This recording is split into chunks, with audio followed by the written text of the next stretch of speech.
염증 반응에도 우리가 긍정적인 어떤 성분이 우리가 맨날 집중했던 단백질뿐만 아니라 기름도 되게 중요하다라는 것을 다시 한번 강조드리고 싶습니다. 그래서 저도 지금 어제 쉬는 시간에 우유 한 잔을 마시기를 좀 간절히 빕니다. 또 하나 중요한 성분 중에 제가 이렇게 이 그림을 보고 되게 뿌듯했는데요. 이제 소한테 있는데 뭔가 정의를 지키고 외부로부터 지키는 이런 소가 있어서 너무 귀여웠는데 그 초유에 많이 들어있다는 락토페린 성분도 저희가 의사로서는 무시할 수 없는 겁니다. 이거는 천연의 항균 물질이고요. 얘는 바이러스뿐만 아니라 박테리아도 많이 죽일 수 있는 역할을 한다고 합니다. 얘는 어떤 기능을 하냐면 철분을 되게 좋아해요. 철분을 되게 좋아해서 균들이 갖고 있는 철분을 뺏어버리는 거예요. 그러면 그 균들도 철분이 있어야 살겠죠. 그렇기 때문에 뺏긴 균들은 어쩔 수 없이 영양 결핍으로 죽어가는 그런 기전이라고 저희가 학생들한테 설명을 하게 되는데, 그래서 락토페린 성분이 있으면 그 자체가 충분한 항균의 기능을 하게 됩니다. 근데 이렇게 항균 기능만 있다는 그런 아이들한테 도대체 피부에는 어떤 영향을 미칠까라는 궁금증이 생기실 수 있는데요. 락토페린은 아까 말씀드린 아까 자외선을 쬐게 되면 염증 반응이 많이 생기게 되는데 락토페린 자체의 항염증 효과가 상당히 많이 강하게 되고요. 락토페린이 그런 염증 반응을 억제하는 기능도 있습니다.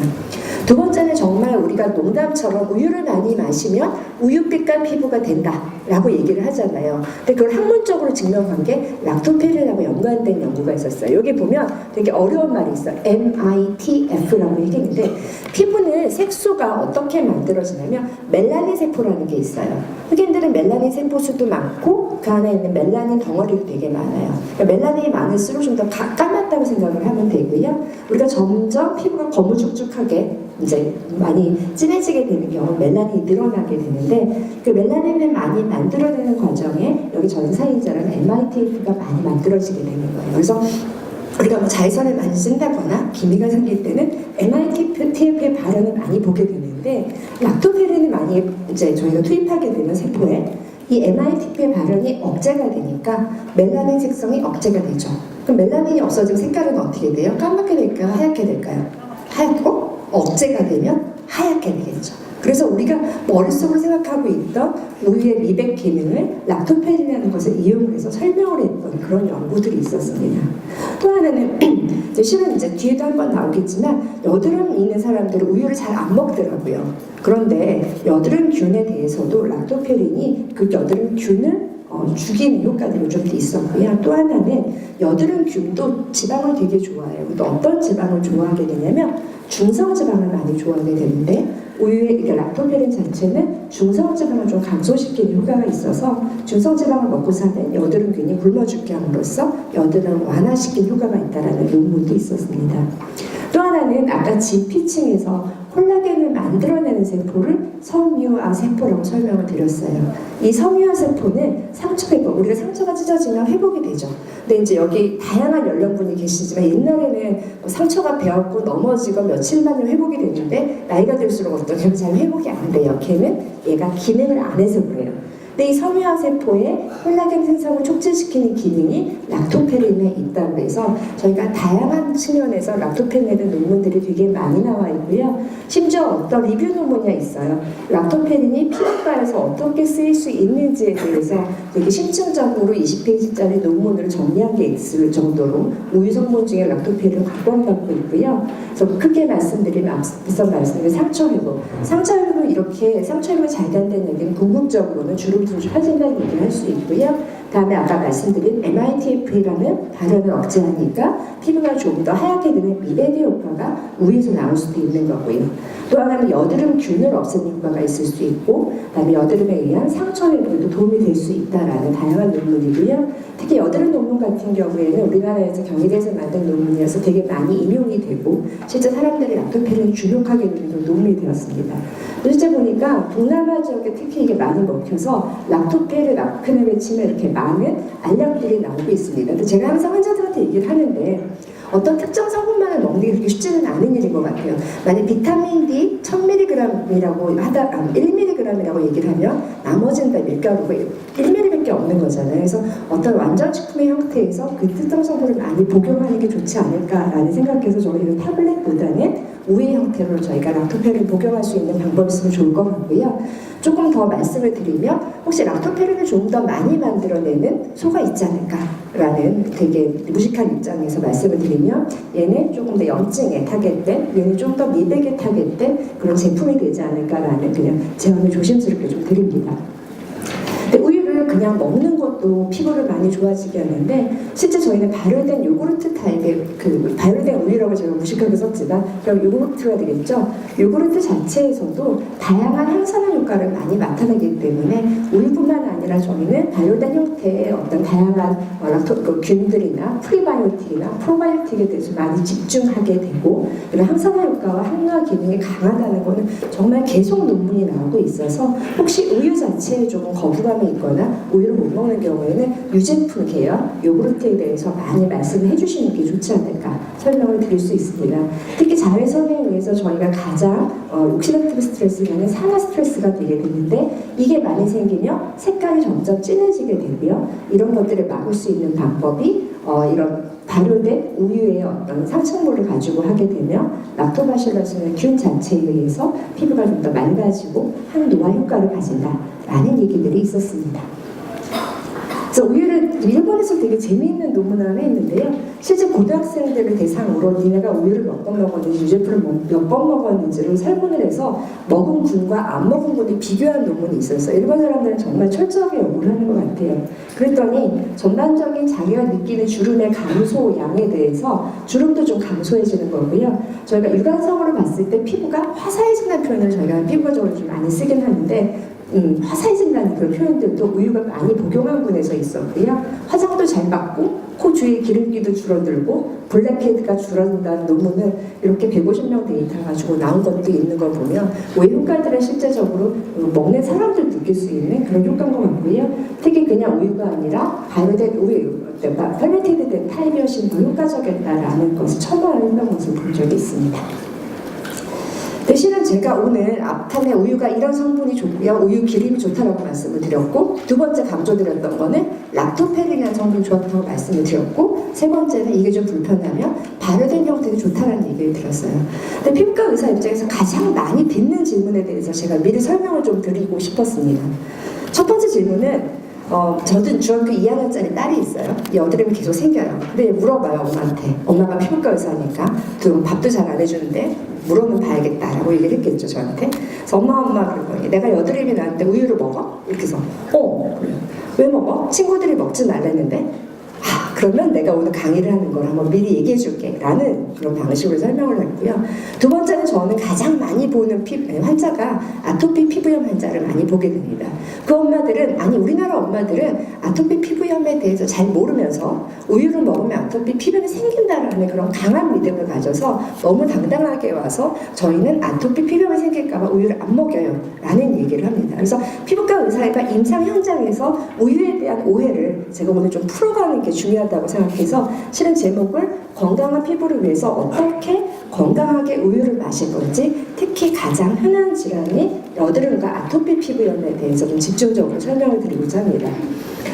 실제 우유하고 여드름에 대한 논문에 너무 많이 나와 있었어요. 어떤 데는 우유가 여드름 있는 환자들이 우유를 너무 많이 마시면 여드름이 나빠진다. 그 안에 있는 팻도 문제가 될 수도 있고 열량의 문제가 될 수도 있고 그다음에 특히 팻이 과다한 것은 문제가 된다라고 했는데 저희가 지금 오늘 발표를 준비하는 이런 5월 달에 5월 8일 날 아주 논문이 하나 딱 나왔어요. 메타 어널리시스라는 방법이 어떤 거냐면 기존에 나왔던 논문들을 다 모아봐요. 기존에 잘 나온 논문을 다 모아서 실제 답은 하나 얻고 싶은 거예요. 우유를 먹어서 여드름이 나빠질 거냐? 우유 중에서도 팻이 많은 걸 먹었을 때 나빠질 거냐, 적당했을 때 나빠질 거냐, 다음에 발효된 거를 먹어서 나빠질까를 다 분석을 하는 논문을 저희가 메타 논문이라고 얘기를 하거든요. 그러니까 이거는 어떤 하나하나의 논문에서 어떤 논문에서 우리나라에서 해봤더니 여드름이 나빠졌어. 아니 우리나라에서 했더니 뭐 좋아졌어. 아니야 우리나라 유제품에서 나왔던 거를 다 모아서 하는 종합 선물 세트라고 저희가 보통 설명을 드리거든요. 근데 그게 5월 8일에 나온 논문이 있더라고요. 그래서 제가 이 논문을 가지고 이 논란을 조금 종식시켜보고자 합니다. 이 논문에서는 되게 솔직하게 썼어요. 어떻게 썼냐면 여기 보면 우유를 많이 먹는 청소년 남자애들한테는 분명히 여드름이 약간은 증가할 수 있다라고 솔직히 말은 했어요. 근데 특히 그런 우유 중에 어떤 것이냐면 저희가 스킨밀크 같이 팻을 뺀 게 아닌 팻이 좀 풍부하게 있는 지방이 좀 많은 우유를 먹는 분에서는 아무래도 약간 저희가 한 1.2배 정도 더 많이 증가할 수 있다라고 해서 저희가 별 상관이 없다라는 건 1로 치면 요쯤에서 약간의 상관성이 있다라는 얘기를 합니다. 이 얘기는 뭐냐면 여드름이 아주 많이 나서 되게 고생하고 있는 애한테 굳이 우유를 너무 많이 먹으라고 강조할 필요는 없다라는 말을 솔직히 드리고 싶어요. 예, 여드름에 아까 락토페린이 있어서 락토페린이 그 환자한테 여드름균을 주기려면 1리터를 먹어도 저는 모자라다고 생각을 하거든요. 특히 어이가 초유가 아닌 경우 락토페린이 그렇게 많지 않기 때문에 그 아이들한테 굳이 여드름을 치료하기 위해서 우유를 먹으라는 거는 솔직히 조금 이제 걱정이 되는 상황입니다. 하지만 그렇게 심한 여드름이 아닌 애들, 여기서 여드름이 심한 경우가 아닌 중간 정도는 별 상관이 없다는 논문이 나왔어요. 그러니까 다른 걸 고려했을 때 여드름이 정말 우리가 봐도 쟤는 피부과를 가야겠다라는 애한테는 저희 따로 권하지는 않고요. 좀 약하게 있는 아이들이 겪고 있는 우유 복용에 대해서는 저는 별 걱정을 안 하고, 또 하나 그 다음 데이터가 재밌었는데 요구르트나 치즈 인텍, 그러니까 치즈를 먹는 거나 요구르트 먹는 거는 별 상관이 없다라고 나온 거예요. 그러니까 우리가 꼭 우유만 먹어야 되는 건 아니잖아요. 우유를 먹는 대신 발효된 형태를 먹을 수도 있고 치즈를 먹을 수도 있기 때문에 아까 말씀드린 요게 1이 뭐라고 했어요? 상관이 없다. 거의 뭐 음성 상관이니까 아무리 먹어도 여드름하고는 별 영향이 없다 라고 합니다. 그래서 제가 이 논문을 보고 기존에 계속 여드름하고 우유에 대한 논문들을 계속 쳐다보고 있었는데 결론은 좀 아이들이 성장기, 특히 청소년기에 있는 남자아이들이 여드름이 심하게 있는데 굳이 엄마가 1리터씩 갖다 주면서 주는 건 여드름이 악화될 수 있지만 이 친구들에게 요구르트 형태나 아니면 치즈 형태 같은 그런 다른 가공된 형태를 줬을 때는 여드름에 별 영향을 미치지 않는다라는 방법을 하시고, 저희 딸 같은 경우는 그렇게 심한 여드름은 아니거든요. 이마에 그냥 보통 화이트헤드라고 하는 그런 형태의 여드름이 있기 때문에 저희는 그냥 정상적으로 저는 일주일에 저희는 한 3리터 정도 먹는 것 같아요. 세 식구가 인당 1리터를 복용하고 있는데 먹고 있는데 그걸 줄 예정입니다. 그래서 여드름과 상관관계는 이 정도로 정리하시고 너무 심한 애들한테는 빼고 보통 애들한테는 공급하게 되고, 그래도 걱정이 되면 가공된 형태인 치즈이거나 요구르트를 주자라는 걸로 좀 정리를 해보시면 어떨까 생각이 듭니다. 조금 여기 혹시 반대 의견이 있으십니까? 그래도 이 우유를 먹여야 되겠다 여드름 아이한테, 그거는 조금 좀 고민을 해봐야 될 것 같습니다. 이제 두 번째는 그래서 결론은 여드름이 심한 청소년에게는 과량의 지방이 많은 우유를 권하지는 않고 저지방이거나 적당한 지방을 하면 유제품과 이런 데는 불명확하기 때문에 이 정도는 저희가 레코멘드 할 수 있다라는 게 이제 노르웨이 스타디도 나오고 있어서 요거를 좀 결론을 내렸으면 좋겠습니다. 두 번째는 제가 제일 좋아하는 얘기입니다. 저는 아토피 피부염을 봐요. 되게 심한 사진을 보는데 실제 저희 진료실에서 많이 나오는 친구들이요. 근데 실제 저희가 방송에서 들었고 제가 이렇게 강의를 하면서도 이렇게 심한 사진을 들고 가니까 엄마들이 어떤 생각을 하냐면 아토피 피부염은 옛날에 마치 나병처럼 생각을 하면서 되게 무서워하는 질환이 됐어요. 근데 사람들이 막 아토피 피부염을 봤더니 우유랑 연관성이 있다라는 그런 한 문장을 갖고 오기 시작하는 거예요. 그러니까 엄마들이 저한테 와요. 우선 아토피 피부염 얼마나 먼지부터 할게요. 아토피 피부염 환자는 아마 옛날에는 아토피 피부염이라는 단어를 거의 많이 못 들어보셨을 거예요. 근데 요새는 거의 5명 중에 1명의 애들이 아토피 피부염을 갖고 있고요. 저는 지하철을 타다 보면 이렇게 보여요. 아, 저 친구는 내 환자였으면 참 좋겠다. 이런 친구들이 보일 정도로 상당히 많이 흔해졌어요.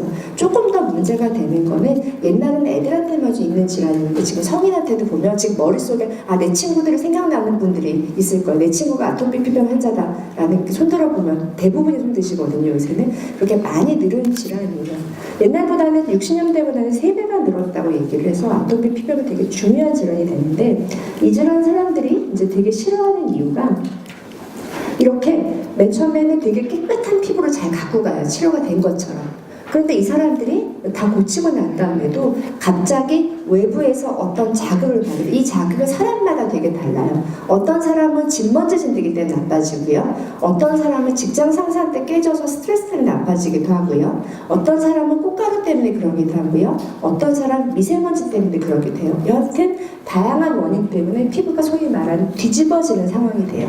근데 이 상황에서 피부가 잘 치료를 받지 않으면 저희가 완전히 아웃브레이크라고 해서 2차 감염까지 돼서 진물이 질질 나는 형태로 그렇게 가게 됩니다. 그렇게 되면서 겨우 피부까지 치료를 하면 이렇게 버티게 되는데 이게 맨날 뺑뺑 돌아요. 그러니까 사람들이 어떤 표현을 해요? 아토피 피부염은 잘 낫지 않아요 라는 질병을 생각해요. 흔하죠. 잘 낫지 않아요. 그럼 사람들이 어떻게 생각해요? 아토피 피부염은 어떻게 예방하면 좋을까요? 아토피 피부염 안 생기려면 어떻게 하면 좋을까요? 질문을 계속하게 되는데 실제 우리나라의 어떤 인터넷에 보면 우유를 먹이면 아토피 피부가 생긴다는 얘기들을 되게 많이 해요. 이제 물론 밀가루도 같이 가요. 우유와 밀가루를 많이 먹어서 옛날에 비해 3배가 늘었다라는 말도 안 되는 썰들을 푸는 사람들이 너무 많거든요. 미리 결론을 내리면 우유 때문에 생기는 건 아니에요. 아토피 피부염은 이런 원인 때문에 생기는 거예요. 아까 말씀드린 피부 장벽이 타고나기로 약하게 태어났어요. 이거 유전적인 변이라고 얘기를 하거든요. 그건 저희가 뒤집을 수가 없어요. 가끔 엄마들이 성장 주사 같은 거 맞는데 엄마 아빠 키 작은데 180이 나올 수 있을까요? 네, 그건 별로 불가능해요. 엄마 아빠가 아토피가 있으면요, 둘 다 있으면 80%가 나와요. 아토피가 엄마 아빠 중에 한 명만 있으면 50%가 나와요. 그러니까 유전적으로 타고나는 거기 때문에 저희가 우유를 먹고 밀가루를 먹고 뭐 녹용을 먹고 산삼을 먹고 나올 놈들은 나오는 거예요. 그거를 우리가 어떻게 태어나서 예방하는지 포커싱을 둬야 되는데 마치 그때 먹었던 우유라는 걸 탓을 하거나 그때 먹었던 밀가루 탓하는 게 우리 특히 동양 문화에 많이 있거든요. 두 번째는 염증이 좀 취약한다는 그런 원인도 있어요. 다른 사람에 비해서 예민한 거거든요. 또 하나는 가려움증에 또 취약해서 이게 원인이라고 설명을 하는 거예요. 그런데 이렇게 아토피 피부에 한번 생기게 되면 아까 말씀드린 대로 나빠지게 하는 아토피 피부에 잘 치료되고 있는데 어느 순간 이걸 뒤집어지게 하는 요인들 안에 우유가 들어가는 경우가 있어서 사람들이 생각하는 거예요. 다시 설명드리면 아토피 피부염은 이미 있어요. 그래서 관리를 잘하고 보습제를 잘하고 피부과를 잘 다니고 염증을 잘 치료하면 뒤집어지지 않는데 각자마다 뒤집어질 수 있는 악화되는 요인들 중에 이 많은 요인 중에 진먼지 진드기, 꽉 조이는 노, 학원 스트레스, 전기장판, 바퀴벌레 중에 우유 등 유제품이 있는 거예요. 그 사람들은 여기는 잘 얘기 안 하시죠. 옛날에 그런 환자도 한 명 있었어요. 조기 교육한다고 5살인데 그 정석 수학의 정석, 고등학교 수학을 하는 여자가 있었거든요. 근데 걔는 맨날 아토피가 나빠져요. 그래서 걔는 학원을 끊게 했어요. 근데 좋아졌죠. 왜? 악화 요인 하나를 제가 제껴줬거든요. 우유도 그런 경우가 드물게 있어요. 그런데 생각밖에 우유 때문에 아토피가 심해지는 애들은 그렇게 많지는 않아요. 그래서 이런 질문을 어떻게 설명을 드리냐면 우유 알러지가 아토피로 나타나는 게 아니라 우유 알러지는 뭐 배로도 나타날 수 있고 입이 부을 수도 있고 천식이 될 수도 비염이 될 수 있는데 전체 인구의 1에서 3.8% 정도밖에 되지는 않아요. 아토피는 아까 20%라고 그랬죠. 그 20% 애들이 다 우유 알러지가 있는 게 아니라 한 1에서 3.8%만 우유 알러지가 있는 애들이에요. 근데 한 번 우유 알러지가 생기면 평생 가나요? 그렇지 않아요. 어떤 연구가 있냐면 4살만 되면 60%가 소실되기도 하고요. 다른 연구에서는 4살에는 우유 알러지가 있던 애 중에 5분의 1이 없어지고요. 다음에 8살이 되면 40%가 없어지고요. 12살이 되면 60%가 없어지고 그러니까 중학교를 가면 고등학교를 가면 80%가 알러지가 소실이 된다고 해요. 왜냐하면 이건 장내 세균충하고도 다 연관이 되는 거거든요. 그렇기 때문에 한 번 우유 알러지가 생긴 애는 나 평생 못 먹어 이렇게 말하는 거는 말이 안 된다라고 설명을 드리는 거고요. 그래서 보통 1에서 3%가 생기고 그 중에 애들 중에 60%는 뭐 4, 5세 소실이 되기도 하고 다른 논문에 의하면 4살에 20%, 8살에 40%, 12살에 60%, 16살에 80%가 소실된다라고 환자들한테 설명드린 그런 상황입니다. 근데 또 재미있는 얘기는 자, 아토피 피부 환자에서 그러면 우유를 이제 알러지가 없고 이과학으로 따지지 않고 아토피 피부 환자한테 물어봤어요. 너 우유 먹어 안 먹어? 그랬는데 너무 신기한 게 우유나 유제품을 많이 먹는 분이 증상이 더 약했어요. 우리가 생각했을 때는 분명 우유가 원인이 된다 그러면 아토피가 있는 환자 중에서 우유 먹는 애들은 아토피가 심해야 되잖아요. 근데 실제 연구에서는 우유하고 유제품 많이 먹는 분이 오히려 증상이 더 약했고요. 우유를 먹어서 증상이 악화되지도 있지 않기 때문에 아토피 피부염이 있다고 해서 무조건 우유를 안 먹는 거는 말이 안 된다고 설명을 드리는 거예요. 특히 우리가 단백질 공급원 중에 아이들한테 할 수 있는 게 그렇게 콩만으로 충분히 있지는 않고요. 우리나라 콩 알러지도 꽤 많거든요. 그런 경우에 무조건 우리가 콩으로만 보충하기에는 부족하다라는 얘기들을 드리고 있는 거죠. 그래서 어떻게 우유를 그러면 그럼에도 불구하고 우유를 안 먹일 애들이 있어요. 그러면 어떤 숙제를 내냐면 오늘 아침에 뭐 먹었어요? 라고 물어봐요 엄마한테. 그거를 일주일 내내 일기를 쓰는 거예요. 아침에 밥을 먹었고 집에서 먹었고 밥을 먹었고 거기에 쌀이 들어있고 얼마큼 먹었고 된장찌개를 먹었는데 이렇게 있고 갈치구이를 먹었는데 이렇게 있고 배추김치는 이렇게 먹었는데 증상이 없었어요. 네. 그리고 집에서 우유를 먹었는데 가려웠어요. 이렇게 일기를 써요. 엄마가 우유 때문에 악화됐다라고 생각하는 사람한테 이걸 일주일 내내 써요. 그런데 분석을 해보는 거죠. 아, 우유가 악화될 수 있는 이런 아이구나. 그 다음에 무슨 일을 하냐면 음식물 유발 검사를 해요. 이걸 검사를 해보는 거죠. 환자 옆에 놓고 여기 위험에 대한 모든 대비를 다 하고 거기서 우유를 먹으면서 10분 있다 증상이 나오는지 30분 있다 나오는지 1시간 있다 나오는지를 봐요. 근데 그때 나오는 애들은 어떻게 해요? 아, 너는 미안하지만 만 2돌까지 좀 참아보자. 그때 다시 검사해서 해보자 라는 얘기를 해요. 여기 안 나오면 어떻게 돼요? 심증적으로는 우유가 악화 요인이지만 실제 의학적으로는 아니다라고 얘기하고 계속 우유를 먹게 하는 그런 겁니다. 그래서 우리가 또 하나의 검사 중에 뭐가 있냐면 피검사로 알러지 검사하는 경우가 있어요. 근데 거기에 드물게 우유가 나는 증상이 없는데 알러지는 양성 나오는 경우가 있거든요. 그때 먹일까요? 안 먹일까요? 네, 좀 졸리신 것 같으니까 또 손들기 한번 합시다. 자, 증상은 없어요. 그런데 피검사 알러지 검사가 보통 40개 중 하거든요. 근데 우유에 양성이 나왔어요. 그럼 우유를 먹어야 할까요? 안 먹어야 할까요? 네, 먹어야 됩니다. 역시 여기서는 이렇게 답이 나오죠. 엄마들한테는 무조건 그래도 안 먹입니다가 나오는데 아까처럼 그런 철저한 검사하고 일기하고 상관성을 검증하지 않은 상황에서 그냥 밀크 알러지가 IgE가 나왔다고 해서 무조건 안 먹이는 건 의사로서도 반대고 의학적으로도 맞지 않는다는 얘기를 좀 드리고 싶습니다. 그런데 또 하나는 우유 알러지가 아까 말씀드린 대로 만 2세, 4세, 8세, 12세, 16세가 점점 알러지 줄기 때문에 만 2세 때 다시 한번 데리고 와서 이 친구한테 고민을 해보는 거죠. 조금 먹여보면서 나빠집니다. 근데 그전에도 엄마들은 일부 엄마들은 먹이고 싶어하는 게 극복을 하는 거죠. 알러지를. 네. 알러지가 있지만 그래도 먹이고 싶을 때는 어떤 방법을 하는 특수 가공 우유들이 있습니다. 그 중에 알러지를 일으키는 건 기름이 일으키는 게 아니라 단백질이죠. 단백질은 열에 어떻게 돼요? 파괴가 되죠. 그래서 우유를 아주 심하게 끓인 특수 가공 분유 같은 걸 먹여서 계속 먹이고 버티는 거예요. 그러면 우리가 우유 알러지가 있다고 해서 계속 안 먹인 애들이 있겠죠. 어떤 분은 특수분유가 됐건 끓인 우유가 됐건 그럼에도 조금씩 먹인 엄마가 있어요. 얘네들이 4살이 됐을 때 어떤 애들이 우유 알러지가 없어졌을까요? 예, 그 조금이라도 먹인 애들이 없어졌다라는 연구 결과가 나와서 저희가 어떻게 하냐면 무조건 안 먹일 것이가 아니라 가공된 우유를 먹일 건지 어떤 가열된 우유를 먹일 건지 나중에 우유를 먹을 것을 대비해서 적극적인 섭취를 오히려 권장하는 그런 체육을 보는 겁니다. 애들은 우유를 먹고 싶어해요. 친구들은 먹는 애를 나는 못 먹게 하면 실은 엄마 몰래 먹는 애를 더 많다라고 얘기를 합니다. 그래서 우유를 먹이는 거에 대해서는 저희가 이런 방법으로 이제 설명을 드립니다. 정리를 드리면 우유라는 성분 중에서 우리가 많이 생각할 수 있는 게 우유에 있는 기름에 대해서 저는 다시 한번 많이 생각하고 싶고 그 다음에 우유에 있는 천연 항균 성분인 락토페린이라는 거에 대해서 저희가 한 번 더 생각을 해보고 싶고요. 다음에 우유 중에서는 그냥 우유가 아니라 발효유에 대해서도 저희가 한번 관점을 달리했으면 좋겠고 여드름이 있는 경우에 무조건 우유를 안 먹을 게 아니라 아주 심한 특수한 경우 외에는 어떤 치즈나 발효 형태로도 복용하는 게 좋을 것 같다. 그리고 아토피 경우에는 아토피가 우유 때문에 생기는 게 아니라 이미 아토피가 있는 애들이 우유 알러지가 있는 경우에 악화될 수 있지만 그 악화되는 거는 당신들의 심증이 아니라 의학적으로 검사도 해보고 일기도 써보고 먹여보기도 하고 선생님하고 컨펌을 한 다음에 제한 시기를 할 것이지 우리 마음대로 아토피를 예방하기 위해서 우유를 안 먹였어요라는 말을 진료실에서 당당하게 하지 않는 그날이 올 때까지 저는 이 강의를 하도록 하겠습니다. 경청해 주셔서 감사합니다.